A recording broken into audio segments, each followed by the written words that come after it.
তো বন্ধুরা, আমি আছি এখন হাঁসরা যে মাছের মানে একটা টিকিট করেছিল হাঁসরা। তো এখানে আমি এখন আছি এই এই জায়গায় এসে আমি পুকুরটা তোমাদেরকে দেখাচ্ছি, একটু ভালো করে দেখো। এখানে 25টা সিট আছে। 25টা সিটকে পুকুরের মধ্যে হবে, একটা হুইল ছিপ একটা হাত ছিপ, দুটো, মানে একজন দুটো পাবে, একটা হুইল একটা হাত দেওয়া। হাতের জন্য বেস্ট আছে। এবার হুইলটা খুব পরিমাণে বেশি হয়ে যাচ্ছে, এত ছোট পুকুরে হুইল ফেলা মানে মানে লাগার চান্সটা বেশি, মানে হুইলে হুইলে একে অপরে লেগে যেতে পারাটার চান্স বেশি। তো এখানে আছি, এখানে দাদারা আছে, আহমদ আছে, আমি আছি। তা পুকুরটা আজকে চেক করতে এলাম কি অবস্থা। পুকুরে সব কাজ চলছে।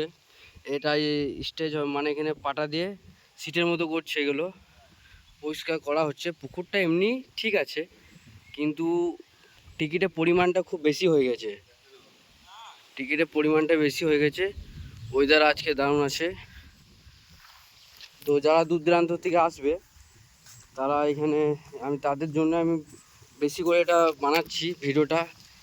দেখো সবাই, এটা ভালো বুঝো, এসো এখানে পরিস্থিতি কেমন দেখো।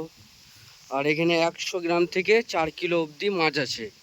100 গ্রাম থেকে 4 কিলো অবধি। হাঁসরা এসে যদি কেউ আসো দূর দূরান্ত থেকে, যদি কেউ পুকুরটা না চিনতে পারো, ময়রা পুকুর নাম করে, ময়রা পুকুরটার নাম হচ্ছে ময়রা। পুকুরটার নাম হচ্ছে ময়রা।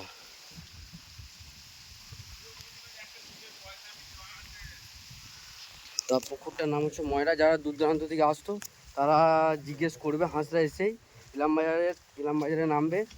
তারপরে কয়রা রোড, আমজাদ ভাই আছে, এখানে কাকা আছে একটা, আহমদ আছে। তো ইলামবাজারে তোমার রাস্তার কয়রা রোডটা ধরবে, তারপর হাঁসরা জিজ্ঞেস করবে, সোজা চলে আসবে। তা হাঁসরা এসে পুকুরটার নাম করবে ময়রা, যে কেউ দেখিয়ে দেবে।